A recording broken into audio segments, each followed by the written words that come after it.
Welcome back to JoyTube, a home of epic stories of the ancient times. If you are joining us for the first time, you are highly appreciated. In this channel, we bring you the history of mankind, where we started since creation and what is next in God's plan for his creation and how we can walk in righteousness to please God and to escape his judgment that awaits the wicked. Today, we are exploring the visions of Enoch to know how it concerns us human beings and to know the signs of the end time. Let's dive in. From the dawn of time, the Most High has spoken through his prophets, warning mankind of impending judgment. Among them, Enoch, the seventh from Adam, was taken into the heavens and shown visions of the past, present, and future. He foresaw the fate of the world, the rise and fall of nations, the rebellion of fallen angels, and the final judgment that would cleanse the earth. His visions were written down for the generations to come, yet many have remained hidden. Today, we uncover the lost prophecies of Enoch, a message of warning and hope for all who seek righteousness. Before Enoch took a wife, he saw two visions, one unlike the other. In the first, as he was learning to write, he witnessed the very heavens collapse. The earth trembled, swallowed by a great abyss, as mountains crumbled upon mountains, and trees were uprooted and hurled into the void. In terror, he cried out, "The earth is destroyed." His grandfather, Mahalaleel, upon hearing the vision, declared that it was a sign of great destruction. The sin of the earth has reached its fullness, and judgment shall come upon it. The earth must sink into the abyss and be destroyed with a great destruction. In the days of Enoch, the earth was filled with corruption. The fallen angels, known as the Watchers, abandoned their heavenly post, taking human wives and revealing forbidden knowledge, sorcery, enchantments, and the forging of weapons. They taught mankind the secrets of the heavens, but instead of wisdom, men turned to wickedness. From this union came the Nephilim, giants of great renown, who consumed the earth's resources and brought chaos upon creation. Their violence knew no bounds, and their corruption spread across the land. Seeing this, Enoch lifted up his voice in intercession, pleading with the Most High for mercy. Before taking his wife, Edna, Enoch had another vision, a symbolic dream foretelling the history of mankind. He saw a great white bull rise from the earth, followed by a heifer and two bulls, one black, the other red. The black bull gored the red one, and the red bull vanished from sight. The black bull prospered, and from him came many oxen.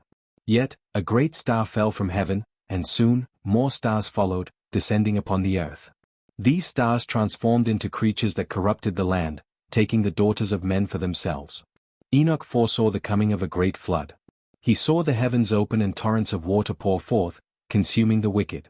But amidst the chaos, a single vessel floated upon the waters, inside it, a white bull and three others. This was Noah, the righteous one, whom God preserved to repopulate the earth. Meanwhile, the rebellious angels were cast into the abyss, bound in chains until the day of judgment. Their dominion over mankind was stripped away, and their punishment was sealed. The story of the flood and the judgment of the Watchers, as revealed in the book of Enoch, provides a profound insight into the divine justice of the Most High. It unveils the reasons behind the great deluge, the fate of the fallen angels known as the Watchers, and the preservation of Noah and his lineage.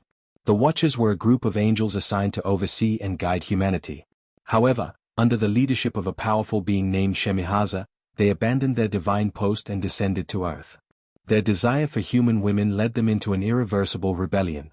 As written in the book of Enoch, these angels took human wives and bore offspring, the Nephilim, a race of giants that grew to dominate and corrupt the earth.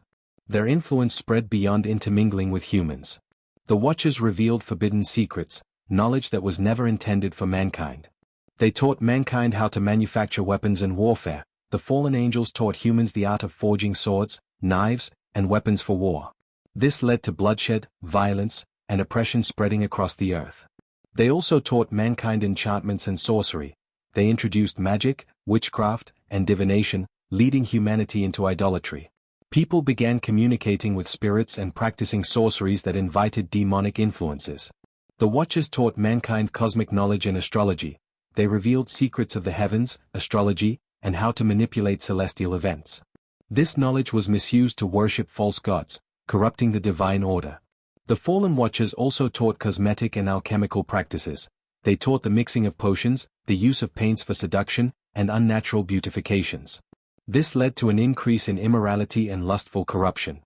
As a result of these transgressions, the earth became a place of lawlessness. The Nephilim, being unnatural beings, devoured the resources of the land, leading to chaos and famine. When food became scarce, they turned on mankind, devouring human flesh.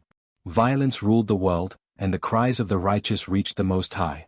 Seeing the corruption of the earth, God commanded the archangels to take actions. The four great archangels, Michael, Gabriel, Raphael, and Uriel, were given orders to bind and cast the rebellious angels into the abyss. Uriel, the angel of wisdom and light, was sent to warn Noah of the impending flood. He revealed to Noah the divine plan to cleanse the earth and instructed him to prepare a vessel, the ark. Raphael was commanded to bind Azazel, one of the chief watchers, and cast him into the desert of Dudale. Azazel was buried under sharp rocks, awaiting final judgment. Gabriel was sent to cause conflict among the Nephilim so that they would destroy one another in battle before the flood came. Michael, the warrior angel, was tasked with binding Shemhaza and his fellow watchers and casting them into the abyss. They were chained in darkness, awaiting the great day of judgment. With the Nephilim eliminated through war and the fallen angels bound, the final step was to cleanse the earth. Noah's ark was prepared under divine instruction. The floodwaters were released as the fountains of the deep burst open, and the windows of heaven were unsealed. The waters covered the highest mountains, consuming everything on the surface of the earth. Every corrupt being, humans, Nephilim, and animals tainted by genetic corruption, perished in the flood. Only Noah, his family, and the selected animals within the ark were preserved. Once the waters receded, Noah and his family stepped out onto a purified earth. God established a covenant with Noah, marked by the rainbow, as a promise never to destroy the earth by water again. The wickedness of the Watchers and Nephilim was eradicated, but the sinful nature of mankind remained. The descendants of Noah would go on to repopulate the earth, but new generations would once again fall into sin. The story of the flood and the Watchers serves as a warning against rebellion. Those who defy God's order and spread corruption will face divine judgment. A call to righteousness. Noah's example shows that those who remain faithful to God will be preserved. A reminder of future judgment. Just as the fallen angels were bound until Judgment Day, a greater judgment awaits the world at the end of time.